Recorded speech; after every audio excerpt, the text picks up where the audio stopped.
আসসালামু আলাইকুম সুপ্রিয় দর্শক শ্রোতা, শুরু করছি আজকের অনুষ্ঠান। আশা করছি সকলে ভালো আছেন, সুস্থ আছেন, নিরাপদে আছেন।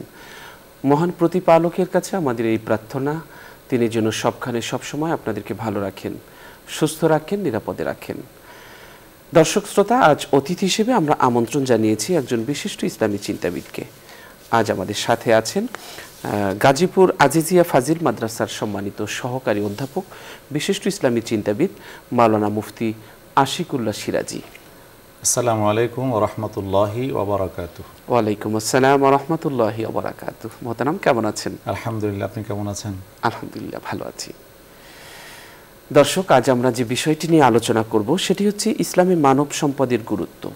এই বিষয়টি নিয়ে আল্লাহ তাআলা এই পৃথিবী সৃষ্টি করেছেন। এই পৃথিবীর বাগানের প্রতিটি মানবী আল্লাহর কাছে গুরুত্বপূর্ণ, প্রতিটি প্রাণী আল্লাহর কাছে মর্যাদাবান, গুরুত্বপূর্ণ।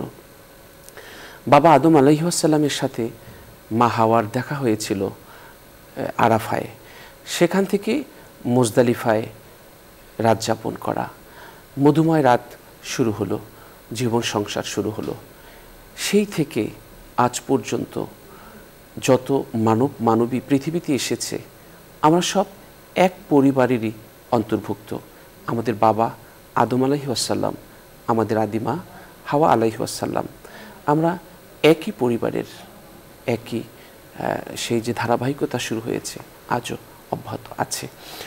তো আমরা কিভাবে আমরা এক পরিবারের মানুষ আর এক পরিবারের মানুষের ক্ষতি করি, জীবনের ক্ষতি করি, সম্পদের ক্ষতি করি, সম্মানের ক্ষতি করি, এটা কোনোভাবেই উচিত নয়।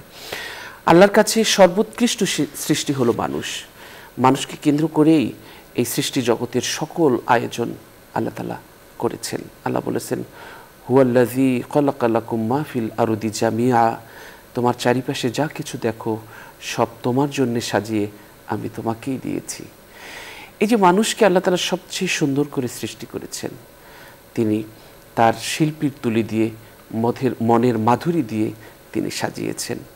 যেখানে যা দিলে ভালো দেখাবে সেখানে সে অঙ্গ প্রত্যঙ্গ দিয়ে তিনি মানুষকে সাজিয়েছেন। আধুনিককালে মানুষের জীবন কিভাবে আরও ভালো হবে, ফলপ্রসূ হবে, এ নিয়ে অনেক গবেষণা হচ্ছে। এই মানুষ পৃথিবীর শ্রেষ্ঠ সম্পদ। এই মানুষের উন্নয়ন সাধন করে দেশ ও জাতির কল্যাণে নিয়োজিত করতে হলে প্রয়োজন যথাযথ কৌশল প্রণয়ন করা এবং তা বাস্তবায়ন করা। আমরা আল্লাহর নিকট যে জীবন ব্যবস্থা, তার নাম জানি যে একমাত্র ইসলাম। মানব সম্পদ উন্নয়নে ইসলাম আমাদেরকে গুরুত্বপূর্ণ মেসেজ দিয়েছেন। তো আমরা এই মানুষের প্রতি যত্নবান হব, নিজের প্রতি যত্নবান হব।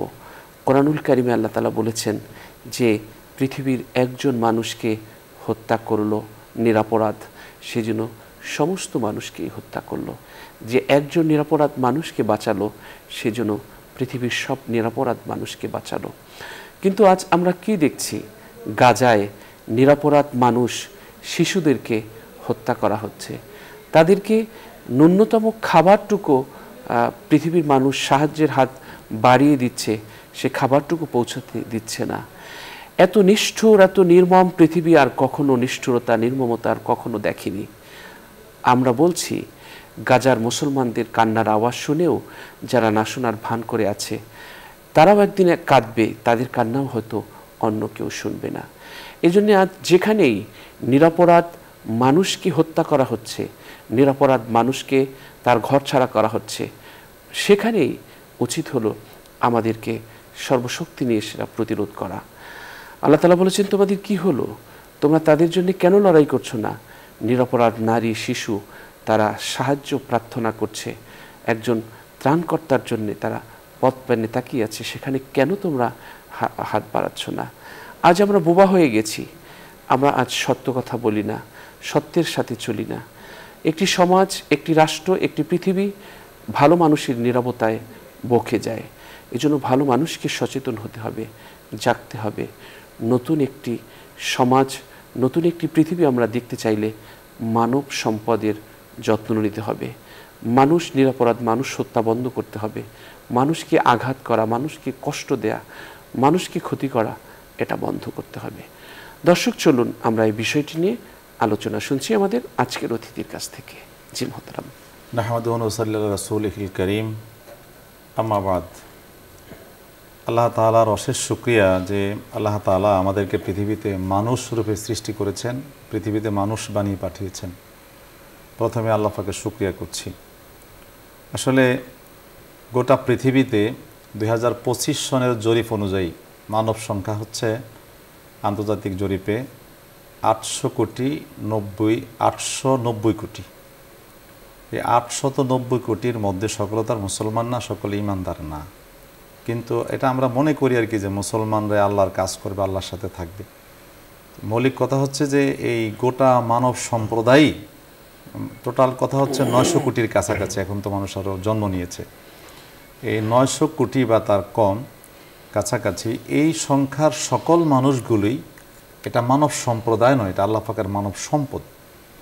তো এখন মানুষ কখন মানব সম্পদে রূপান্তরিত হয় আর কখন হয় না, এটা আমাদের বোঝার দরকার। আল্লাহ তাআলা কোরআনুল কারীমের মধ্যে আমাদেরকে স্পষ্ট করে দুইভাবে মূল্যায়ন করেছেন মানব জাতিকে। একটি হচ্ছে যে মানুষের সৌন্দর্য, মানুষকে দেখতে কেমন লাগে, তার আকৃতি কেমন, আর আরেকটা হলো প্রকৃতিগত, অর্থাৎ একটা হচ্ছে মানুষের দেখার সৌন্দর্য, লুকিংটা কেমন, তাকে দেখতে কেমন দেখা যায়, আর আরেকটা হলো তার কোয়ালিটি। শুধুমাত্র এই সৌন্দর্যপূর্ণ মানুষই সুন্দর নয়, কিন্তু দেখতে সুন্দর নয়, তার মাঝেও অনেক সুন্দর লুকিয়ে আছে। আল্লাহ তাআলা কোরআনুল কারীমের মধ্যে সূরা 3-এর মধ্যে বলেন, লাকাদ খালাকনাল ইনসানা ফি আহসানি তাকওয়িম, আমি অবশ্যই মানুষকে উত্তম আকৃতি দিয়ে, সৌন্দর্যমণ্ডিত আকৃতি দিয়ে সৃষ্টি করেছি। সুম্মা রাদাদনাহু আসফালা সাফিলিন, কিন্তু আল্লাহ সাথে সাথেই বললেন এরপর কিন্তু আমি তাদেরকে নিম্ন স্তরের চাইতো নিম্ন স্তরের পর্যায়ে নিয়ে যাই। হ্যাঁ, কাদেরকে নয়, ইল্লাল্লাযীনা আমানু ওয়া আমিলুস সলিহাত, যারা নেক কাজ করে, যারা ঈমান আনয়ন করে, আল্লাহ তাদেরকে আলাদা রেখেছেন না, তাদের বিষয়টা ভিন্ন। অর্থাৎ তারাই হচ্ছে প্রকৃত মানব সম্পদ, যারা আল্লাহর সৃষ্টি হয়ে আল্লাহ পাককে স্রষ্টা হিসাবে তাকে ভুলে যাননি।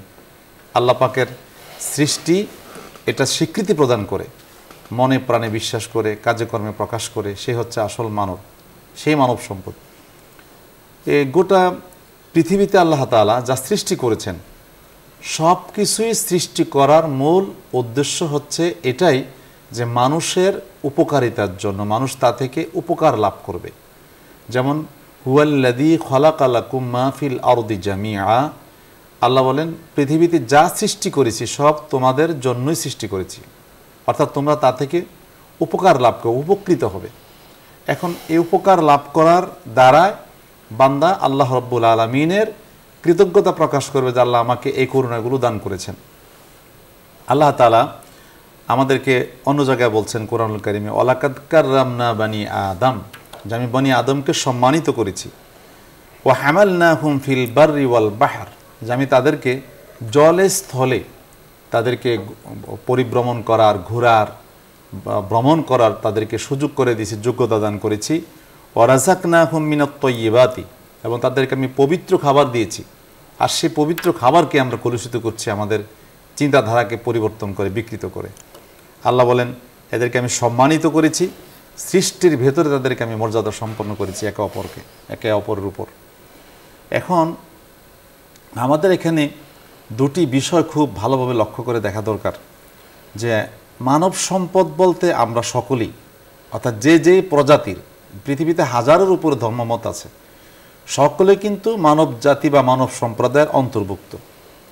এখন এই মানব সম্প্রদায়ের মধ্যে ক্লাস আছে, যে আসলে উপরের যে আমাদের রূপ, একজন মানুষ হওয়ার জন্য তার শারীরিক যে গঠন, আসলে এটাই কি আমি মানুষ, নাকি আমার আসলে আরও কোনো মানুষত্ব আমার ভিতরে থাকা প্রয়োজন। যেমন কোরবানি, আমরা এখান থেকে একটা শিক্ষা গ্রহণ করতে পারি। কোরবানিতে আল্লাহ তাআলা ইব্রাহিম আলাইহিস সালামকে বলতে পারতেন যে আপনি আরবের মধ্যে সর্বশ্রেষ্ঠ সুদর্শনীয় সুঠাম একটি ওট আপনি কোরবানি করেন, বা 100টি করেন, 200 করেন। তা না বলে স্বপ্নের মাধ্যমে পরিষ্কার করে দিলেন যে আপনার সন্তানকে আপনি কোরবানি করেন। কিন্তু ইব্রাহিম আলাইহিসসালামের মাধ্যমে ইসমাইলকে কোরবানির জন্য প্রস্তুত করা শর্ত, সম্পন্ন কাজ, সকল কাজ সম্পন্ন। এখন শুধু গলায় ছুরি দিলেন আর জবা হয়ে যাবে, কিন্তু জবা হন নাই। কারণ আল্লাহ তাআলা চাচ্ছেন না যে বাবা কর্তৃক ছেলেকে হত্যা করবে, জবাহা করবে, এটা আল্লাহ চান না।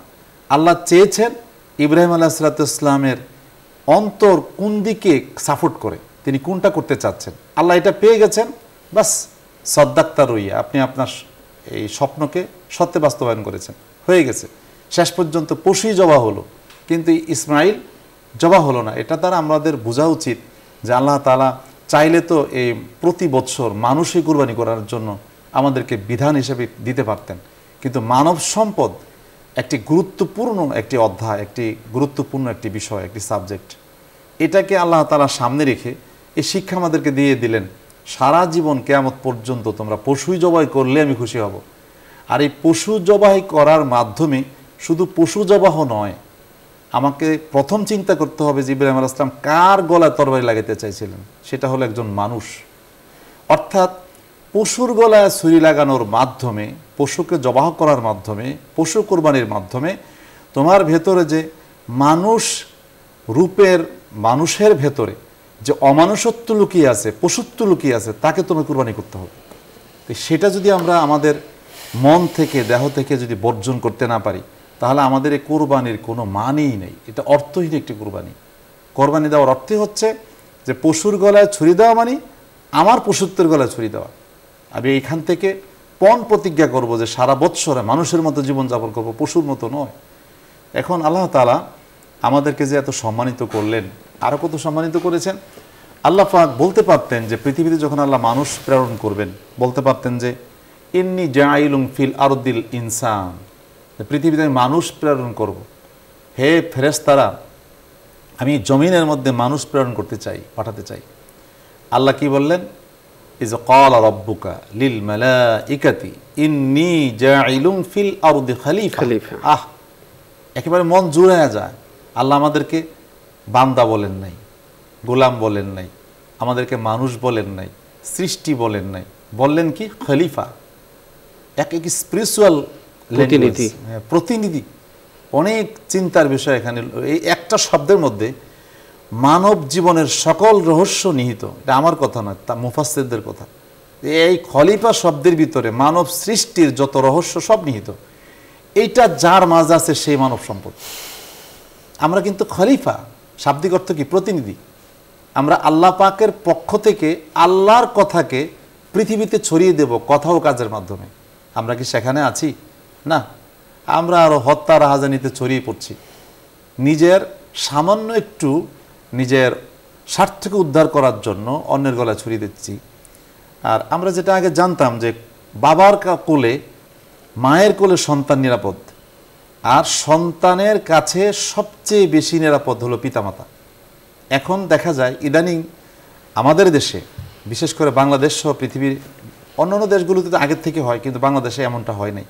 এখন বাংলাদেশও প্রাচ্যাত্যের মতো হয়ে যাচ্ছে। যে যেমন কিছুদিন পূর্বে একটা মেয়ের হাতে তার বাবা খুন হয়েছে। একেবারে সে লাইভে এসে তার বাবাকে কুফিয়ে কুফিয়ে হত্যা করে তার পুরো দৃশ্য দেখিয়েছে, যা আমি মনে হয় 10 সেকেন্ডও সেটা আমি অনুভব করতে পারি নাই। আমি একেবারে শিহরে উঠেছি এবং আমি দুর্বল হয়ে গেছি, দেখতে পারি নাই, আর আজও দেখি না। এটা কেমন কথা? তার মানে কি? তার মানে হচ্ছে যে মানবরূপী মানুষ পৃথিবীতে অভাব নাই, কিন্তু মানব সম্পদের মানুষ পৃথিবীতে মোটেও নাই। যে মানুষকে মানব সম্পদ বলা যাবে সেই সম্পদটা আমাদের মাঝে নেই। তার মানে মানবীয়তা আমরা হারিয়ে ফেলেছি, হিউম্যানিটি আমাদের মাঝে মোটেই নেই। যে আমরা যে মানুষ হিসাবে আমাদের মাঝে মানুষের মতো কিছু আচরণ থাকা দরকার, তা থেকে আমরা ভুলে গেছি। এখন যদি আমরা ধরে নিই আর কি, যে ছেলে মেয়ের কাছে বাবা মায়ের কোনো নিরাপত্তা নাই, বাবা মায়ের কাছে ছেলে মেয়ের নিরাপত্তা নাই, তাহলে নিরাপত্তা কোথাও নাই। এই জেনারেল ল্যাঙ্গুয়েজটা একেবারেই ভুল। কারণ বিক্ষিপ্ত কিছু ঘটনার কারণে সকল বাবা মা কলুষিত নয়। বিক্ষিপ্ত কিছু ঘটনার কারণে কিছু সন্তানের কারণে সকল সন্তান কলুষিত না।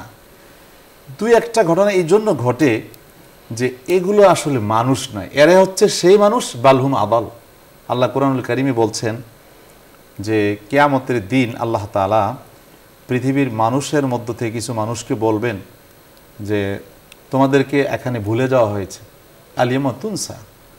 কেন আল্লাহ? যে তুমি কিয়ামত পৃথিবীতে থেকে আমাকে ভুলে গিয়েছিলে, আমার কোরআন ভুলে গিয়েছিলে, আমার নবী রসুলদেরকে ভুলে গিয়েছিলে, আমার দিন ইসলামকে তাওহীদকে ভুলে গিয়েছিলে, এই জন্য আজকেও তোমাকে ভুলানো হয়েছে, তোমাকে ভুলিয়ে দেওয়া হয়েছে। এখন তোমাকেও আজকে মনে রাখা হয় নাই।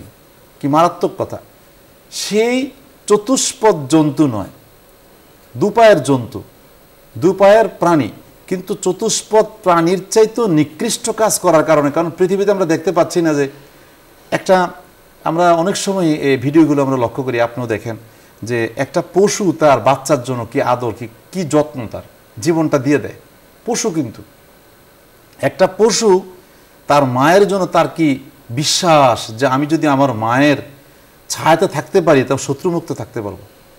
এই জিনিসটা, এই গুণটা আজকে মানুষ থেকে হারিয়ে গেছে। যত ধরুন কিছু কিছু ছেলে মেয়ে তার কাছে বাবা নিরাপদ না, মা নিরাপদ নয়, কিছু পিতামাতার কাছে সন্তান নিরাপদ নয়।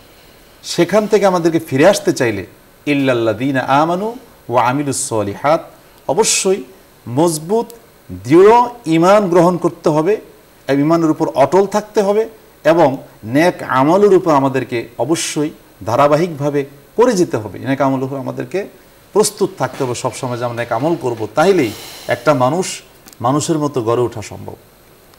জি, চমৎকার বলছেন। দর্শক, মানব সম্পদ এটা আল্লাহর কাছে অনেক গুরুত্বপূর্ণ। আমাদের এই মানব সম্পদ ধ্বংস নয়, মানব সম্পদের রক্ষায় যত্নবান হতে হবে। এই মানবকে পৃথিবীর শ্রেষ্ঠ সম্পদ যে আল্লাহ তাআলা করেছেন, সেই শ্রেষ্ঠ সম্পদ হিসেবে আমাদেরকেও মূল্যায়ন করতে হবে। মানব সম্পদ উন্নয়নের জনক রাসূল সাল্লাল্লাহু আলাইহি সাল্লাম, তিনি মানব সম্পদ উন্নয়নের জন্য তিনি নানাবিধ পরিকল্পনা গ্রহণ করেছেন। রাসূল সাল্লাল্লাহু আলাইহি ওয়াসাল্লাম মানব সম্পদ উন্নয়নের জন্যে, মানুষকে আদর্শ শেখানোর জন্যে তিনি জীবনের শেষ দিন পর্যন্ত মুআল্লিম ছিলেন, শিক্ষক ছিলেন রাসূল সাল্লাল্লাহু আলাইহি ওয়াসাল্লাম। আমাদেরকেও এই মানব সম্পদকে উন্নয়ন করতে হবে, মানব সম্পদ উন্নয়নের প্রতি আমাদের যত্নবান হতে হবে। আমরা মানব সম্পদ আজকের যেভাবে ক্ষতি হচ্ছে, মানুষের নিরাপত্তাহীনতা যেভাবে বাড়ছে, এভাবে যদি চলতে থাকে তাহলে নিশ্চিত আমরা এক ভয়াবহ পরিণতির দিকে আমরা এগিয়ে যাব। আল্লাহ তাআলা আমাদের রক্ষা করুন, আমাদের মমতা বাড়িয়ে দিন। আমাদের আজ পৃথিবীর মানুষগুলো নিষ্ঠুর, নির্মম, নির্দয় হয়ে গেছে। আজ তাদের অন্তরে ভালোবাসা নেই। আল্লাহ তাআলা বলছেন, সুম্মা কাসাত কুলুবুকুম মিন বাদি যালিকা ফাহিয়া কাল হিজারাতি আও আশাদ্দু কসওয়া, যে পাথরের মধ্যে কিছু পাথর, অতঃপর তোমরা পাথরের চেয়েও তোমাদের অন্তর কঠিন হয়ে গেল। অথচ পাথরের মধ্যেও কিছু পাথর এমন আছে যা থেকে ঝর্ণাধারা বের হয়। পাথরের মধ্যেও কিছু পাথর এমন আছে যা আল্লাহর, যা ভাঙলে পানি বের হয়। পাথরের মধ্যেও কিছু পাথর এমন আছে যা আল্লাহর ভয়ে ধসে পড়ে, চূর্ণ বিচূর্ণ হয়ে যায়। অথচ তোমাদের অন্তর তার চেয়েও শক্ত হয়ে গেছে। তো আমরা আসলে দিন দিন নিষ্ঠুর, নির্দয়, নির্মম হয়ে গেছি। আজকাল আমরা আগে দেখতাম একটি পশু মারা গেলেও, পশু মরে গেলেও পশুরা কাঁদত। পশুরা মরে গেলে এখনও পশুরা কাঁদে, কিন্তু মানুষ মানুষকে মেরে ফেলছে, মানুষ মানুষের সামনে মানুষকে মেরে ফেলছে। তারা এই স্কিন সভ্যতায় তারা শুধু সেটাকে স্কিনে ধরে রাখার জন্য তারা ছবি তুলছে। মানুষ মানুষকে প্রহার করছে, মানুষ মানুষকে মেরে ফেলছে। সে মানুষকে চাইলে বাঁচাতে পারে, কিন্তু সে মানুষকে না বাঁচিয়ে তারা নিজেরা ভাইরাল হওয়ার জন্যে, সেই কন্টেন্ট তৈরি করার জন্যে তারা প্রস্তুত এবং তারা ব্যস্ত আছে। এই যে নির্মমতা, আসলে এটা আমরা আর দেখতে চাই না। আল্লাহ তাআলা এই পৃথিবীর প্রত্যেকটি প্রাণকে অনেক গুরুত্বপূর্ণ করেছেন। এজন্যই তিনি বলেছেন যে একটি প্রাণ হত্যা করা নিরপরাধ, সমস্ত প্রাণকে হত্যা করার অপরাধী হবে সে। একটি প্রাণকে বাঁচালে সে সমস্ত নিষ্প্রাণ প্রাণকে বাঁচানোর সওয়াব পাবে। মহিমায় উন্নীত হবে। সুতরাং আমাদের বুঝতে হবে যে এই মানব এরাই হলো পৃথিবীর সবচেয়ে সম্মানিত। আল্লাহ বলেছেন, ওয়ালাকাদ কাররামনা বানি আদম ওয়া হামালনাহুম ফিল বাররি ওয়াল বাহরি ওয়া রাযাকনাহুম মিনাত তাইয়্যিবাত। এই পৃথিবীতে আমি সকল সৃষ্টির মাঝে মানুষকে সেরা করেছি, জলে স্থলে চলাচলের জন্য তাদেরকে বাহন দিয়েছি, এবং পৃথিবীতে যত খাবার আছে সেই খাবারের মধ্যে সবচেয়ে পবিত্রতম উন্নত দামি খাবার আমি তাদের জন্য বরাদ্দ করেছি। সুতরাং যে মানুষকে সবচেয়ে সেরা করেছেন আল্লাহ, যে মানুষকে পৃথিবীর সব প্রাণীকে উপেক্ষা করে এগিয়ে যেতে পারে, দ্রুত চলতে পারে, সেরকমের শক্তি সামর্থ্য দিয়েছে আল্লাহ তাআলা, সেই প্রাণকে কিভাবে আমরা ছোট করি, সেই প্রাণকে কিভাবে আমরা হত্যা করি, কিভাবে আমরা নিঃশেষ করি। আমরা চাই না পৃথিবীর কোথাও একটা নিরপরাধ মানুষ, একটা শিশু যেন হাহাকার করে না কাঁদে, যেন রক্ত না ঝরে। আমরা চাই না একটি নিরপরাধ মানুষেরও এক ফোঁটা রক্ত ঝরুক। আমরা চাই পৃথিবীটা হয় যেন একটাই পরিবার, আত্মার, আত্মীয়, স্নেহমায়া, মমতার। আমরা যেন একজন ক্ষতি করলেই আমি যেন তার ক্ষতি করতে মরিয়া হয়ে না উঠি। আমরা যেন এমনটি হই, আমার এ ঘর ভাঙিয়াছে যে বা আমি বাদি তার ঘর, আপন করিতে কাঁদিয়া বেড়াই যে মোরে করেছে পর, যে মোরে করেছে পথের বিভাগী, পথে পথে আমি ঘুরি তার লাগি। আমাদের যেন এমনটি হয়। আসলে ক্ষমা সবাই করতে পারে না, ক্ষমা করাটা হলো সবচেয়ে বড় মহত্বের লক্ষণ। আপনি যদি মানুষের ক্ষোভ, যন্ত্রণা, পাওয়া না পাওয়া এগুলোকে নিজের ভিতরে পুষে রাখেন, তাহলে এই যন্ত্রণায় আপনি দগ্ধ হবেন। আর যদি আপনি সবাইকে ক্ষমা করতে শেখেন, সবাইকে ক্ষমা করতে শেখেন, তাহলে আপনার ভিতরের জগৎটা আরও বড় হবে, আরও বড় হবে, সমৃদ্ধ হবে, ভালো লাগবে। আল্লাহ তাআলা আমাদের সকলকে মানুষের প্রতি যত্নবান হওয়ার তৌফিক দান করুন এবং মানুষকে রক্ষায়, মানুষের প্রাণ রক্ষায়, পৃথিবীর সমস্ত প্রাণ রক্ষায় আমাদের যত্নবান হওয়ার তৌফিক দান করুন। দর্শক, আমরা অনুষ্ঠানের একেবারে শেষ প্রান্তে চলে এসেছি। আমরা আমাদের অতিথির কাছ থেকে তার শেষ মন্তব্য শুনে নেব।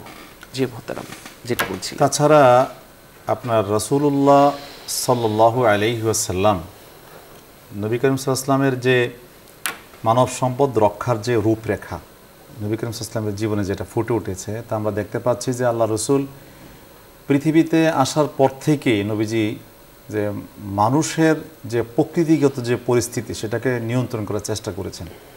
যেমন হিলফুল ফুজুল যে সংগঠন নবী করিম সাল্লাল্লাহু আলাইহি ওয়াসাল্লাম তৈরি করেছিলেন, এই হিলফুল ফুজুল সংগঠনটি এটি কিন্তু আরবের মধ্যে গোত্রীয় যে দ্বন্দ্ব ছিল, খুনাখুনি ছিল, মানে খুন খারাপি ছিল, একেবারে মানে জঘন্যতম পর্যায়ে ছিল। মূলত ওইটা থেকে জাতিকে মুক্তি দেওয়ার জন্য রাসূল সাল্লাল্লাহু আলাইহি ওয়াসাল্লাম এ সংগঠন তৈরি করেছেন। অর্থাৎ যেটা এখনও বিশ্বময় সবচেয়ে বড় জঘন্যতম বিষয়, সেটা হলো মানব হত্যা। আজকে দেখেন যুদ্ধের মধ্যে, এই আন্তর্জাতিক পর্যায়ে যে যুদ্ধগুলোতে কে কার পক্ষে সেটা ভিন্ন ভিন্ন একটি কথা, কিন্তু যুদ্ধে জড়িয়ে পড়ছে খুব সহজে। কিন্তু এই যুদ্ধের মধ্যে নিরীহ মানুষ যে মারা যাচ্ছে, অপরাধী না, তারা যে মারা যাচ্ছে একই সাথে, এই চিন্তাটা কেউ করেই না। যুদ্ধে আমাকে জিততে হবে, অন্যকে হারাতে হবে, প্রতিপক্ষ আমাকে হারাবে, সে জিতবে, এই চিন্তা মাথার মধ্যে। রাসূল সাল্লাল্লাহু আলাইহি ওয়াসাল্লামের সবগুলো যুদ্ধ ছিল আত্মরক্ষামূলক, এবং তিনি কিন্তু কোনো পাকা ধানে মই দেননি, ঘোড়া লাদিয়ে পানি নষ্ট করেননি, এবং যারা শিশু নারীদেরকে হত্যা করতে দেননি, এবং যারা অন্য ধর্মাবলম্বী তাদেরকে আঘাত করতে দেননি। কিন্তু আজ আমরা কি দেখছি? আজকে দেখা যাচ্ছে যে এখানে অপরাধী নিরপরাধী খোঁজার কোনো সুযোগ নাই। দূর থেকে আমরা মিসাইল বা অস্ত্র নিক্ষেপ করছি, এর মাঝে যে মারা যাচ্ছে তো যাচ্ছি, এটা না তো। রাসূল পাক সাল্লাল্লাহু আলাইহি ওয়াসাল্লামের, তিনি হচ্ছেন পৃথিবীর সর্বশ্রেষ্ঠ সমরবিদ। যুদ্ধের ব্যাপারে রাসূল পাক সাল্লাল্লাহু আলাইহি ওয়াসাল্লামের চাইতে বিশেষজ্ঞ পৃথিবীতে কেউ আসেও নাই, আসবেও না। নবী করিম সাল্লাল্লাহু আলাইহি ওয়াসাল্লামের নীতিগুলো ছিল এরকম যে যতগুলো যুদ্ধ রাসূল সাল্লাল্লাহু আলাইহি ওয়াসাল্লামের জীবনে হয়েছে, প্রত্যেকটা যুদ্ধই হচ্ছে যে নবী করিম সাল্লাল্লাহু আলাইহি ওয়াসাল্লাম আক্রান্ত হয়েছেন, বাঁচার জন্য যুদ্ধ করেছেন বাধ্য হয়ে, এরকমটাই প্রত্যেকটাই। কিন্তু কোনোটা এরকম না যে নবী করিম সাল্লাল্লাহু আলাইহি ওয়াসাল্লাম একটা যুদ্ধ বাজায় দিয়েছেন, এখানে একটা অশান্তি সৃষ্টি করেছেন, এরকম কোনো যুদ্ধই রাসূলের জীবনে হয় নাই। অর্থাৎ নবীজি তার পুরো জীবনটাই মানবকে রক্ষা করার জন্য চেষ্টা করেছেন। যেমন হাজরুল আসওয়াদ কালো পাথর স্থাপনের জন্য যে সকল গোত্র যখন এটাকে নিয়ে দ্বন্দ্বে পড়লো, রাসূল সাল্লাল্লাহু আলাইহি ওয়াসাল্লাম সেই পাথরটাকে একটা চাদরে রাখলেন, সমস্ত গোত্রকে কোনা ধরালেন, বললেন এটা এখান থেকে বহন করে এখানে নিয়ে যাও। ওখানে নেওয়া হলো, রাসূল সাল্লাল্লাহু আলাইহি ওয়াসাল্লাম নিজে হাতে স্থাপন করলো। কারো মর্যাদা কারো উপরে বেশি করলেন না, সবাই সন্তুষ্ট। এভাবে করে সমস্ত যে এই ছিল মানে হানাহানি, সেগুলো রাসূল সাল্লাল্লাহু আলাইহি ওয়াসাল্লাম নির্মূল করে গেছেন। জি মোহতারাম, আপনাকে অনেক অনেক ধন্যবাদ চমৎকার আলোচনা করার জন্য। আমরা অনুষ্ঠানের শেষ প্রান্তে চলে এসেছি মোহতারাম, আবার দেখা হবে আপনার সাথে ইনশাআল্লাহ। দর্শক, আমরা অনুষ্ঠানের এই পর্যায়ে একটি মোনাজাত করব, আপনারাও চাইলে আমাদের সাথে মোনাজাতে শরীক হতে পারবেন। আল্লাহুম্মা সাল্লি আলা সাইয়্যিদিনা ওয়া নাবিয়িনা ওয়া শাফিয়িনা ওয়া হাবিবিনা ওয়া মাওলানা মুহাম্মদ সাল্লাল্লাহু আলাইহি ওয়া আলা আলিহি ওয়া আসহাবিহি ওয়া বারাকা ওয়া সাল্লাম। আল্লাহুম্মা আমিন। আল্লাহুম্মা ربنا ظلمنا أنفسنا وإن لم تغفر لنا وترحمنا لنكونن من الخاسرين آمين. ربنا لا تزغ قلوبنا بعد إذ هديتنا وهب لنا من لدنك رحمة إنك أنت الوهاب آمين. আল্লাহ তাআলা আপনার শাহী দরবারে জীবনের সমস্ত গুনাহ নিয়ে হাত পেতেছি। জীবনে অনেক গুনাহ করেছি, গুনার বোঝা ভারী হয়ে গেছে, চাবুক ততটা আঘাত করে না, এই গুনার অনুতপ্ত যতটা আঘাত করে।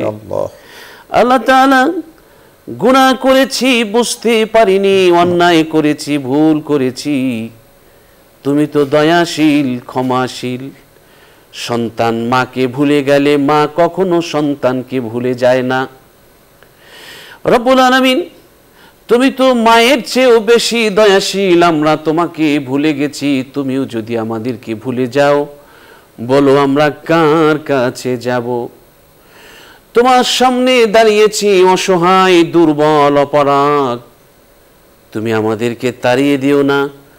তুমি রব্বুল আলামিন আমাদেরকে রহমতের কোলে আশ্রয় দাও। রব্বুল আলামিন, তোমার দরজা থেকে যে ফিরে আসে, দুনিয়ার সব দরজা তার জন্য বন্ধ হয়ে যায়। আল্লাহ তাআলা, তোমার দরজা থেকে আমাদেরকে তুমি ফেরত দিও না। আল্লাহ তাআলা, তোমার কাছে কিভাবে চাইতে হয়, বলতে হয়, মোনাজাত করতে হয় তা আমরা জানি না। কিভাবে চাইলে, কিভাবে বললে তুমি খুশি হও তাও আমরা জানি না। চাওয়ার ভাষা হারিয়ে ফেলেছি, কৌশল হারিয়ে ফেলেছি।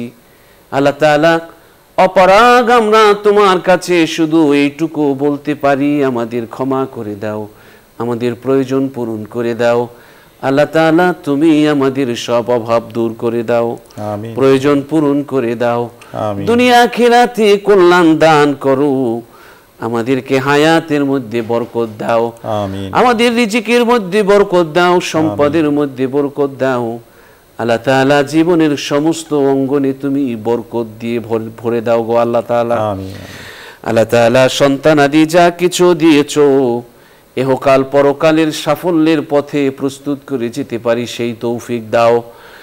দুনিয়া ছেড়ে চলে যেতে হবে, জানি না কে আমাদের লাশটা বহন করে কবরে নিয়ে যাবে, কে বিসমিল্লাহি ওয়ালা মিল্লাতি রাসূলিল্লাহ বলে কবরে রাখবে। রব্বুল আলামিন, কে কবরের পাশে গিয়ে দোয়া করবে, তেলাওয়াত করবে, চোখের পানি ছাড়বে। আল্লাহ তাআলা, এই পৃথিবী ছেড়ে যখন চলে যাব, দোয়া করার মতো মানুষ তৈরি করে রেখে যাওয়ার তৌফিক আমাদেরকে দান করে দিও। আমিন। আল্লাহ তাআলা, মাটির মানুষ, মাটির সাথে একদিন মিশে একাকার হয়ে যাব, সব স্মৃতি পড়ে থাকবে, সব অর্জন পড়ে থাকবে। কেউ আমাকে অমুক বলে ডাকবে না, সবাই লাশ বলে ডাকবে, কবরস্থানে নিয়ে যাবে। অচেনা অজানা পথে যখন একবার নিয়ে যাবে, আর পৃথিবীতে আসার সুযোগ মিলবে না, দেখা হবে না, কথা হবে না। আল্লাহ তাআলা, যাওয়ার সময় নেক আমল নিয়ে যাওয়ার তৌফিক নসিব করে দিও। আমিন। ওপারের জীবনটাকে আরামদায়ক করে দিও, এপারের জীবনটাকেও তুমি আরামদায়ক করে দিও। রব্বিরহামহুমা কামা রব্বায়ানি সগীরা। সুবহানা রাব্বিকা রব্বিল ইজ্জাতি আম্মা ইয়াসিফুন ওয়া সালামুন আলাল মুরসালিন ওয়ালহামদুলিল্লাহি রাব্বিল আলামিন। আমিন আমিন আমিন। দর্শক, দীর্ঘ সময় আমাদের সাথে থাকার জন্য অনেক অনেক ধন্যবাদ। আগামীকাল ঠিক এই সময় দেখা হবে। এই অনুষ্ঠান দেখার আমন্ত্রণ জানিয়ে আমরা আজ এখানেই বিদায় নিচ্ছি। আল্লাহ হাফেজ। আসসালামু আলাইকুম ওয়া রাহমাতুল্লাহি ওয়া বারাকাতুহু।